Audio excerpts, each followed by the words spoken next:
Let's dive into complex numbers, which are expressed in the form z equals a plus bi.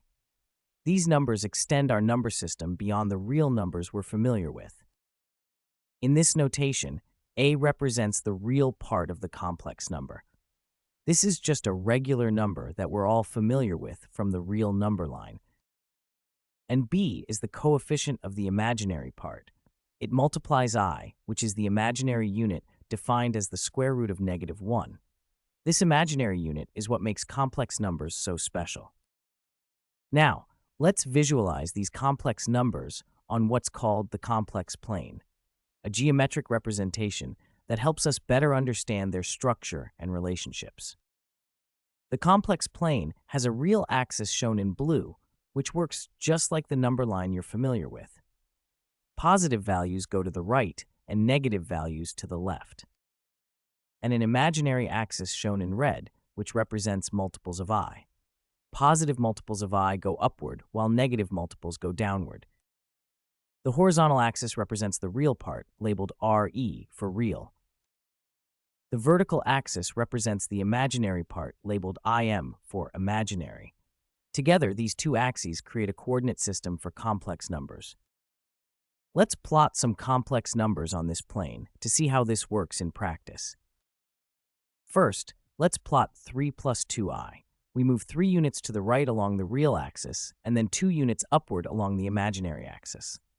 This brings us to a specific point that uniquely represents the complex number 3 plus 2i. Next, let's plot -1 plus I. Here we move 1 unit to the left on the real axis, since the real part is -1, and then 1 unit upward along the imaginary axis. Notice how we're using both positive and negative values on both axes. Finally, let's plot 2 minus 3i. We move 2 units to the right on the real axis, and then 3 units downward since the imaginary part is -3i.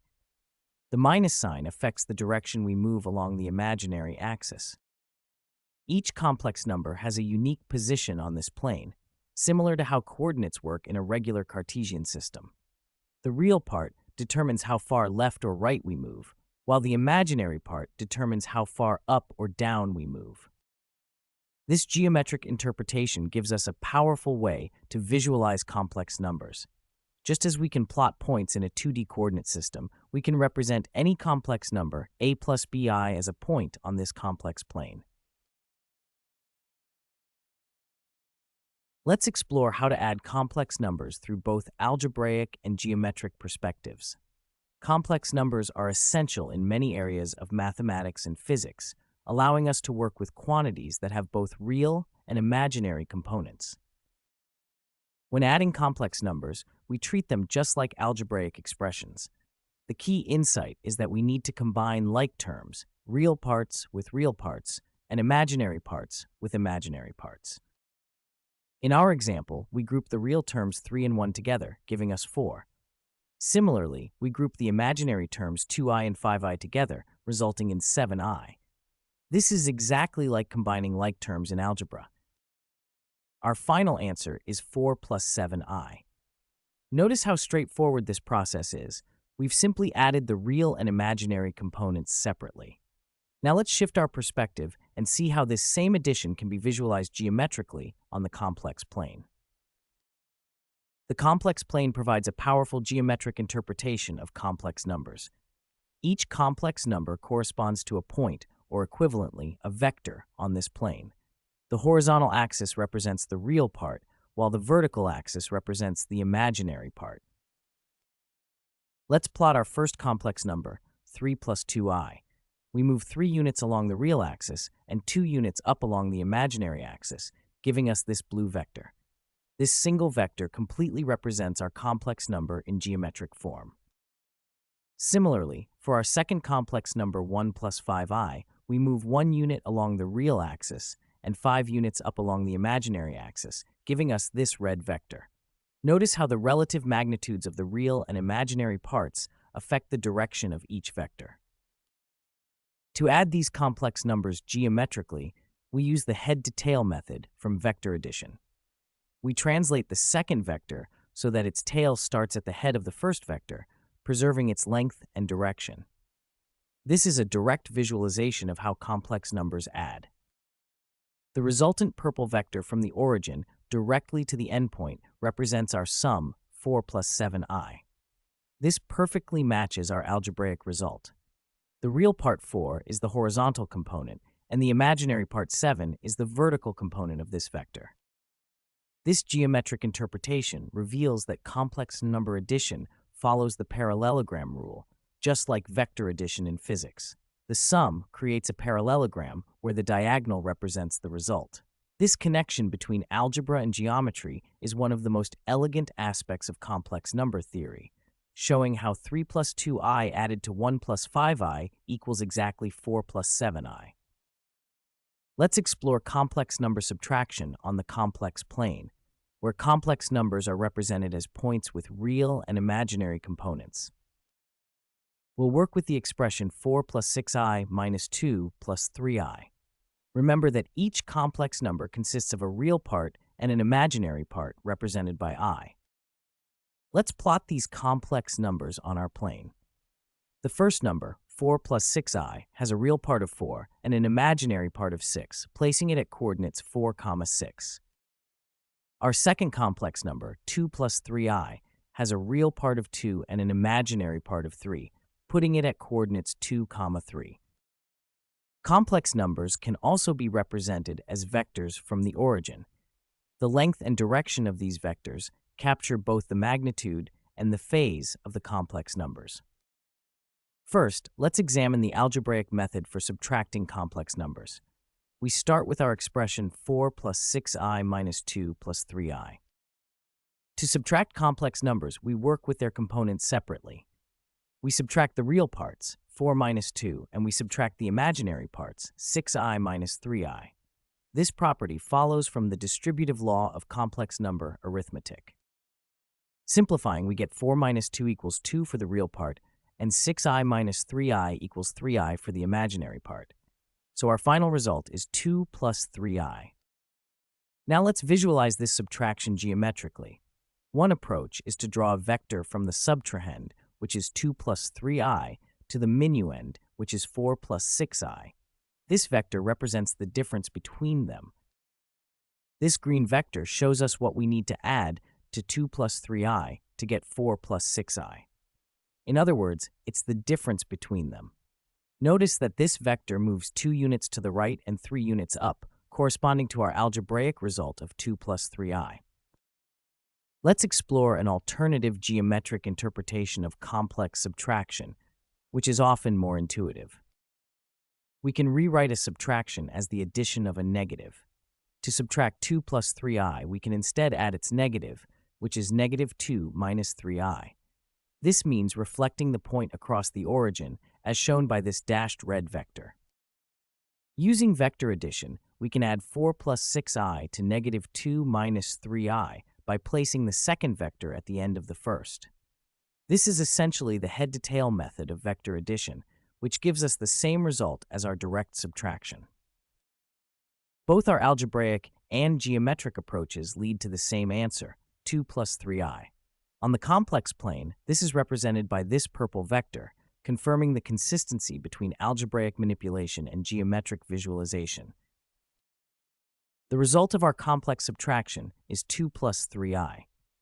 Notice how this point lies exactly where we would expect based on our calculations, with a real component of 2 and an imaginary component of 3. Complex subtraction follows the same principles as real number subtraction, but works in 2 dimensions. We can approach it algebraically by subtracting the components separately or geometrically using vector operations. Both methods are powerful tools for working with complex numbers. Let's explore the multiplication of complex numbers using a specific example, 2 plus 3i multiplied by 1 plus 4i. We can approach this multiplication in 2 ways, algebraically using the distributive property and geometrically on the complex plane. Let's start with the algebraic approach. Just like with regular polynomials, we multiply each term in the first parentheses with each term in the second. So 2 multiplied by 1 plus 2 multiplied by 4i plus 3i multiplied by 1 plus 3i multiplied by 4i. Simplifying these terms gives us 2 plus 8i plus 3i plus 12 times I squared. Notice how we've grouped the real numbers and the terms with I together. Now comes the key insight with complex numbers. I squared equals -1. This fundamental property is what makes complex number arithmetic unique. Substituting I squared equals -1 into our expression, we get 2 plus 8i plus 3i plus 12 times -1. Simplifying further, we get 2 plus 8i plus 3i minus 12. Now we combine like terms. 8i plus 3i equals 11i, and 2 minus 12 equals -10. So our final result is -10 plus 11i. So through algebraic manipulation, we've shown that 2 plus 3i multiplied by 1 plus 4i equals -10 plus 11i. But complex numbers aren't just algebraic entities. They have beautiful geometric interpretations. Let's visualize these complex numbers on the complex plane to understand their multiplication geometrically. The complex plane is a coordinate system where the horizontal axis represents the real part and the vertical axis represents the imaginary part of a complex number. This allows us to represent complex numbers as vectors starting from the origin. Here we have the real axis labeled re and the imaginary axis labeled im. Now we can plot our complex numbers as points or vectors on this plane. Our first complex number, 2 plus 3i, can be represented as a vector from the origin to the point with coordinates 2 on the real axis and 3 on the imaginary axis. Think of this as moving 2 units right and 3 units up. Similarly, our second complex number, 1 plus 4i, is represented as a vector from the origin to the point with coordinates 1 on the real axis and 4 on the imaginary axis. That's 1 unit right and 4 units up. Every complex number has a magnitude, which is its distance from the origin. For 2 plus 3i, the magnitude is the square root of 2 squared plus 3 squared, which is the square root of 13, approximately 3.61. For 1 plus 4i, the magnitude is the square root of 1 squared plus 4 squared, which is the square root of 17, approximately 4.12. Each complex number also has an angle, measured counterclockwise from the positive real axis. For 2 plus 3i, this angle is approximately 0.98 radians, or about 56 degrees. For 1 plus 4i, the angle is steeper, approximately 1.33 radians, or about 76 degrees, because it has a smaller real component compared to its imaginary component. Here's where the geometric interpretation becomes powerful. When we multiply complex numbers, their magnitudes multiply. So the magnitude of our result will be the square root of 13 multiplied by the square root of 17, which is approximately 14.9. Similarly, when we multiply complex numbers, their angles add together. So the angle of our result will be 0.98 plus 1.33, which is approximately 2.31 radians, or about 132 degrees. Now let's plot our result, -10 plus 11i, as a vector on the complex plane. It starts at the origin and extends to the point -10 on the real axis and 11 on the imaginary axis. Let's verify our geometric prediction. The magnitude of -10 plus 11i is the square root of 10 squared plus 11 squared, which equals square root of 221, approximately 14.9, matching our calculation from multiplying the individual magnitudes. And the angle of -10 plus 11i is approximately 2.31 radians, exactly matching our prediction from adding the individual angles. This confirms that complex multiplication combines two geometric operations, scaling by the product of magnitudes and rotating by the sum of angles. Complex number multiplication elegantly bridges algebra and geometry. Algebraically, we use the distributive property and the rule that I squared equals -1. Geometrically, multiplication is a combined transformation, scaling by the product of magnitudes and rotating by the sum of angles. Today we'll tackle a complex division problem, 5 plus 2i divided by 1 minus I. Complex division can be tricky since we can't directly divide complex numbers like we do with real numbers. To perform complex division, we need a special technique, multiplying both the numerator and denominator by the complex conjugate of the denominator. This helps us eliminate the imaginary part in the denominator. Let's rewrite our division as a fraction with 5 plus 2i in the numerator and 1 minus I in the denominator. The complex conjugate of 1 minus I is 1 plus I. We simply change the sign of the imaginary part. By multiplying both the top and bottom by this conjugate, we're effectively multiplying by 1, so the value doesn't change, but it will help us simplify the expression.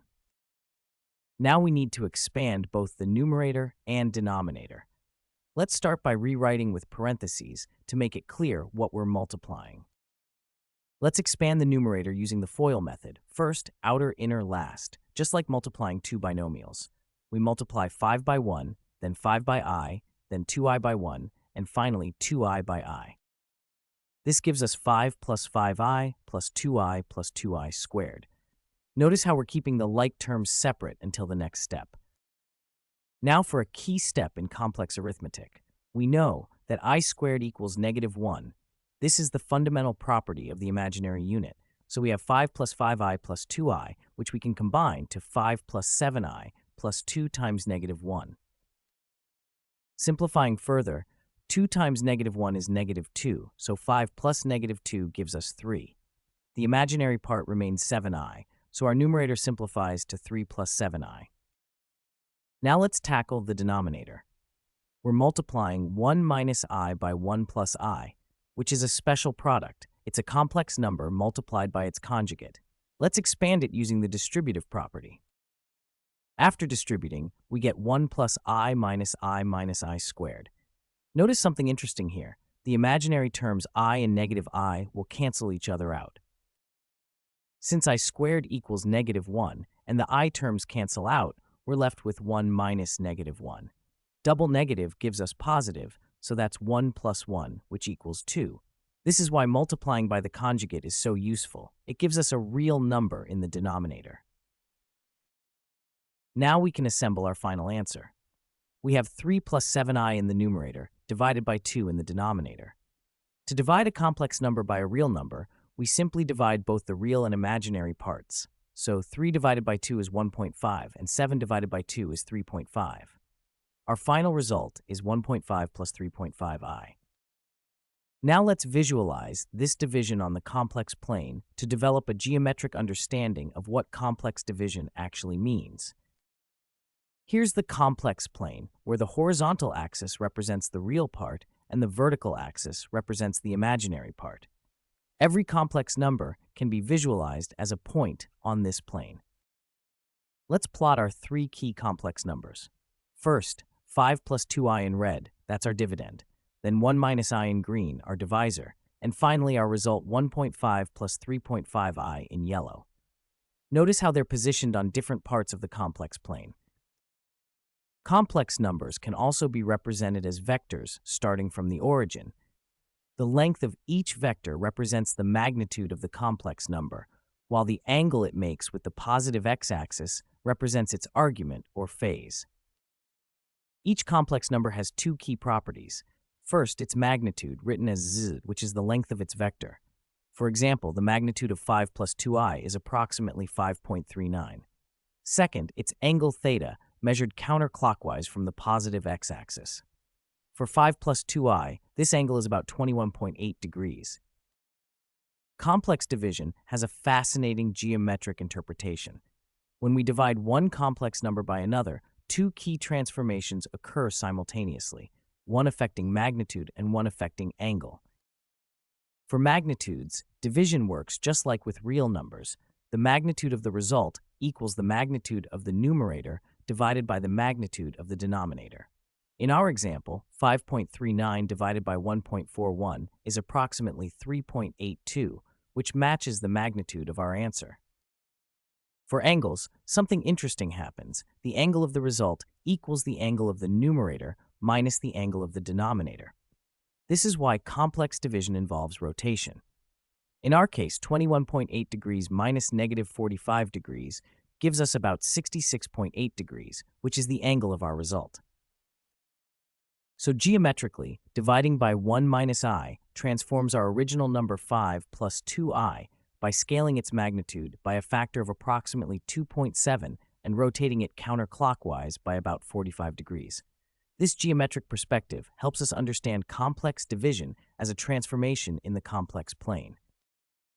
To summarize, we've seen how to divide complex numbers algebraically using the conjugate method, and we've interpreted the result geometrically. Division by 1 minus I transformed 5 plus 2I into 1.5 plus 3.5I by changing both its magnitude and angle in a predictable way. In this guide to complex number operations, we'll explore how to perform calculations with numbers in the form a plus bi, where I is the imaginary unit representing the square root of -1. Let's begin with addition. When adding two complex numbers, we treat the real and imaginary parts separately, just like we'd handle the x and y components of vectors. For the complex numbers a plus bi and c plus di, we add the real parts a and c together, and separately add the imaginary parts bi and di. This gives us the result, a plus c plus the quantity b plus d times I. Geometrically, this works exactly like vector addition in the complex plane. If we represent each complex number as a vector, the sum creates a new vector following the parallelogram rule, just like adding vectors in physics. Subtraction follows a similar pattern. To subtract complex numbers, we subtract their real parts and separately subtract their imaginary parts. For a plus bi minus c plus di, we get a minus c for the real part and b minus d for the coefficient of I. Geometrically, this is equivalent to adding the negative of the second vector, as shown in this visualization. Multiplication of complex numbers is where things get more interesting. We can't just multiply the components directly. Instead, we need to use the distributive property and remember that I squared equals -1. For two complex numbers, a plus bi and c plus di, we multiply them out term by term. The real part becomes a c minus bd because the I squared term contributes -bd. The imaginary part becomes a d plus bc, collecting all terms with I. From a geometric perspective, complex multiplication combines rotation and scaling. The magnitude of the product equals the product of the individual magnitudes, while the angle of the product equals the sum of the individual angles, a powerful property that makes complex numbers so useful in physics and engineering. Division is our most sophisticated operation. To divide complex numbers, we use a technique similar to rationalizing denominators in algebra, multiplying both numerator and denominator by the complex conjugate of the denominator. The complex conjugate of c plus di is c minus di. When we multiply these together, we get c squared plus d squared, a real number. This eliminates the imaginary part in the denominator, allowing us to express the result in standard form with separate real and imaginary components. Geometrically, division performs the inverse of multiplication, combining inverse scaling with the opposite rotation. If you divide by a complex number, you're rotating in the opposite direction by the same angle and scaling by the reciprocal of its magnitude. These four fundamental operations allow us to perform any arithmetic calculation with complex numbers, combining algebraic manipulation with powerful geometric interpretation. The real power of complex numbers comes from understanding both their algebraic and geometric representations simultaneously. This dual perspective helps us solve problems in fields ranging from electrical engineering to quantum mechanics. By mastering these operations, you've built the foundation for understanding more advanced topics like complex functions, contour integration, and applications in physics and engineering.